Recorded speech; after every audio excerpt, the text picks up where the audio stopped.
大家好，今天跟大家讲一讲褪黑素 melatonin 的使用和安全性等问题。从去年年底到最近，一直有非常多关于褪黑素的报道，我开始留心这方面的知识。最近我做了2期急性腰痛的外治手法，在微信群里得到朋友们非常热烈的反应，好多朋友，尤其是有腰痛的朋友觉得很受益。然后有的朋友开始问我是否有失眠的外治手法，期待我来讲讲失眠的外治方法。时不时都有远近的朋友说起失眠的困扰，饱受其苦。我决定尽快做一个失眠的系列视频。联想到目前还很多人在使用褪黑素，加上家里也有亲人7年前曾经用褪黑素治疗失眠和调整时差。那个时候查找网站没有什么褪黑素的文章。近几年随着褪黑素被越来越多人使用，网络上文章也越来越多，但同时也出现了越来越多的问题。因此今天在我准备做失眠的外治手法之前，我想把褪黑素的情况根据我了解和学习的资料做一个简单的分享，让目前还在使用褪黑素来做失眠治疗的朋友们有所警觉，供你们参考。根据美国国家睡眠基金会的统计，有超过 50% 的成人每周都有至少几次难以入睡，有近 30% 的人说每日的生活受失眠的影响。褪黑素助眠剂越来越受欢迎。根据美国疾病控制与预防中心的一项全国性调查，2012年就有300万美国人使用褪黑素。从夜用的泰诺 PM 开始，到 NyQuil，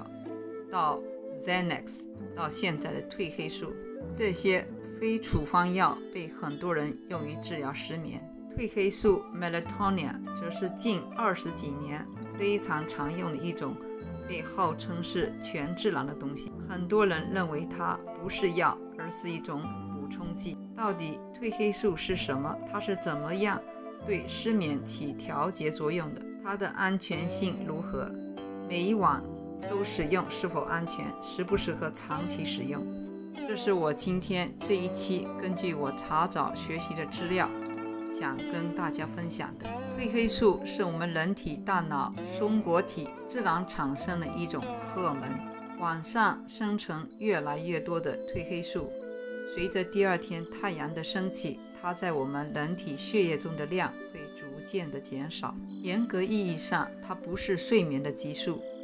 它只是告诉身体天黑了，所有的脏器要进入黑夜的模式而已。所以虽然目前的共识是每日使用它是安全的，但至今长期使用褪黑素有什么影响，这样的科学证据还很少。在美国杂货店、药店的非处方柜台都可以随处自己就可以买到褪黑素，不需要医生的处方。由于市场营销的时候把它标注以全天然这样的标签，又无处不在且很方便获得，所以让大家觉得它是无害的。这个误解影响了很多人，所以很多人在尝试各种治疗失眠方法无果时，纷纷选用了褪黑素。就像我们前面说的，它虽然是人体自然产生的荷尔蒙，它不是营养品。现在多数是从动物身上来合成、来提取，或者人工合成褪黑素，但是它的副作用还是有的。根据现在的报道，它大概有如下的副作用：白天嗜睡、头痛、胃痛、头晕、想吐、短暂的抑郁症等等。它随着年龄的增长，产生的量会越来越少，在人体内自然也会呈下降的趋势。所以这就是为什么到了一定的年纪，尤其是更年期过后，慢慢的褪黑素会越来越少，然后容易出现失眠状况的原因之一。每晚都使用是否安全？长期使用有什么副作用？这方面的问题不断被人们提出，但至今为止还没有非常有效的科学实验或科学证据来说明它们有什么样的长期副作用。就目前我所查到的这些资料来看，大家关注它的长期使用以后可能会有的问题，目前存在的问题主要有这么几个方面。第一，它可能打破人体本身非常细致的激素平衡。我们人体各种激素调控才能够有正常的各种运作。在褪黑素这种激素进入人体以后，人工合成也好，或者动物身上提取也好，它很可能会打破我们人体原有的非常细致的平衡，尤其在使用一段后又停止，这种平衡会发生什么样的状况不得而知。第二，它虽然不会在生理和心理上造成成瘾，但是会让人产生一种感觉得每晚都需要它来保护好睡眠，形成一定的依赖性，在心理上有暗示。第三，根据2020年在抗氧化剂 Antioxidants 这个杂志上发表的文章，长期使用褪黑素，它的效应、正确剂量还有它使用时长等方面都需要进一步的更多的科研来决定。第四，纯度和成分差异非常大。2022年2月发表在西方医学4大期刊之一的美国医学会杂志 The Journal of American Medical Association 简称 JAMA 这个上面的一项研究称，支持使用褪黑素治疗睡眠障碍的证据非常薄弱。这并不意味着您需要完全停止使用它，但它可能有助于调整你对褪黑素作用的期望。由于褪黑素被认为是一种膳食补充剂，而不是一种药物，它不受美国药品、食品药物管理局 FDA 的严格监控，因此它的纯度和成分差异非常大。所以这篇文章里提出 FDA 缺乏对补充剂的详细测试和监管，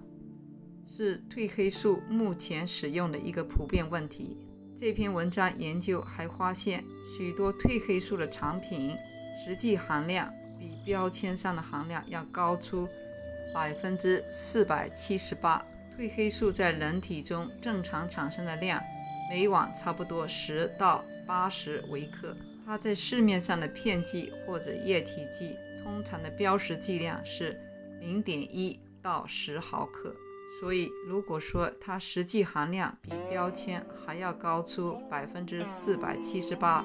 那就是非常非常大的过量。此外，文章中还提出有一些产品的褪黑素可能还含有其他有问题的成分，比如说2017年一项研究检测杂货店 grocery store 跟药店 pharmacy 他们出售的31种褪黑素补充剂，发现其中 26% 含有血清素，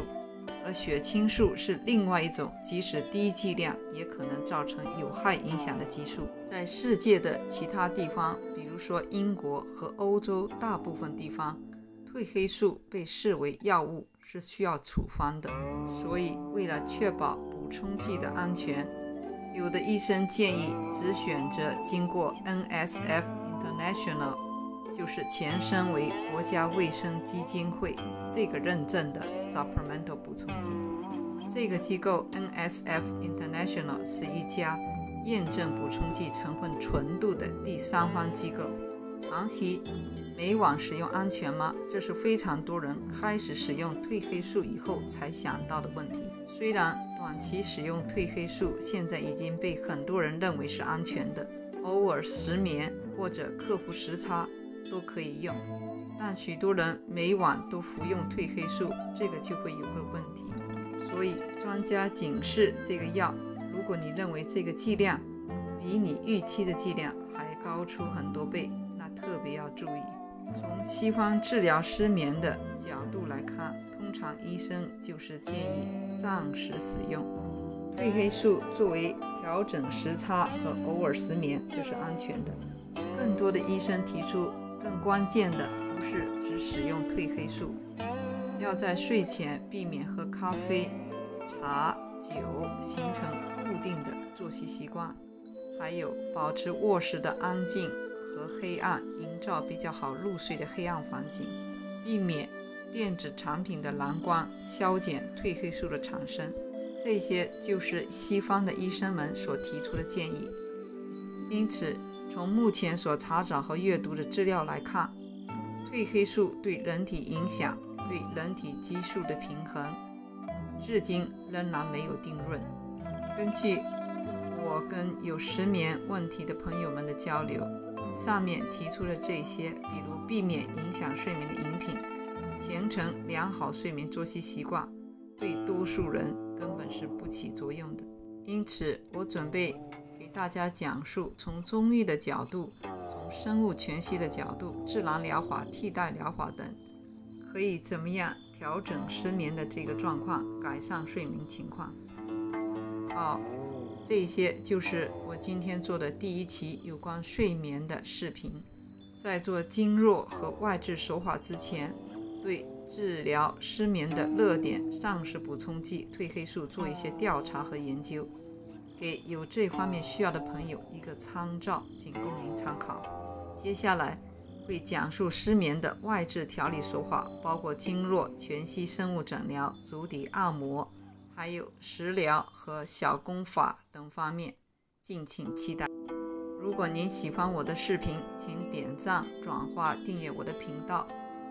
并且打开小铃铛，就不会错过我的新视频。感谢您的观看，我们下次再见。